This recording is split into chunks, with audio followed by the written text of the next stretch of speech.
တစ္ဆာနဲ့ပညာစကားပြေကိုရှင်မာတီလုံတရေးသောပရာယနာဝတ္ထုမှာကောင်းတော့သည်ရှင်မာတီလုံတသည်အင်းဝခေတွင်ထင်ရှားသည့်ပေးလေးမရှင်လေးပါအပါအဝင်ပုဂ္ဂိုလ်ကျော်တို့ဖြစ်သည်အသေးမျိုးဖြစ်သည့်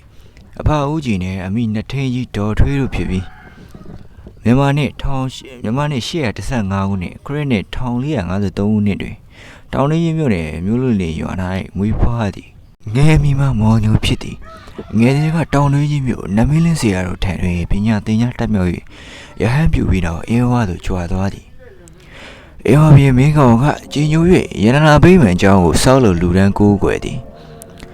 ဆရာတော်သည်ရှင်မာရတာရနှင့်ခိပြန်စာစဝဲဖြစ်သည်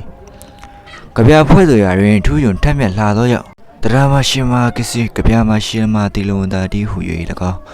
တောင်းကိုမဖောက်တောင်းကိုဖောက်သည်စင်ကြောက်အတွင်တီလုံဟူ၍၎င်းဆိုသမတ်ပြုရသောပုဂ္ဂိုလ်ဖြစ်သည်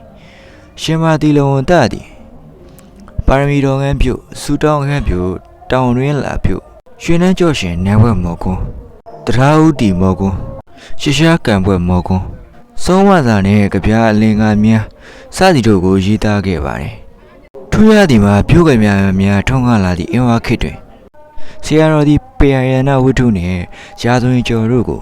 စကားပြေအဖြစ်ရေးသားခဲ့ခြင်းဖြစ်သည်ရှင်မာတီလုံသားသည်မြန်မာတက္ကရာ880ခုနှစ်ခရစ်နှစ်1518ခုနှစ်တွင်ပြန်လုံတော်မူသည်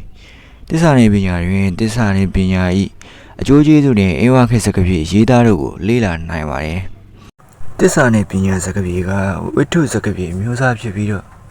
အင်းဝခေတ်15ရာစု၌ရှင်မာတီလုံသားကရေးသားခဲ့ပါတယ်အစိုးရနားတော်ပေးကြတဲ့ပြည်သက်ဒုတိယချင်းစီတန်းကိုကျေးဇူးထူးတင်ရှိပါတယ်ခင်ဗျာအ channel လေးကိုလည်း like နဲ့ subscribe လုပ်ခဲ့ပြီးပါဦးအားလို့ဆိုကျွန်တော်လည်းကျောင်းတစ်ဖက်နဲ့အတန်သွင်းပြီးဗီဒီယိုလုပ်နေရလို့ပါဗီဒီယိုမှာပြန်တွေ့ပါမယ်နော်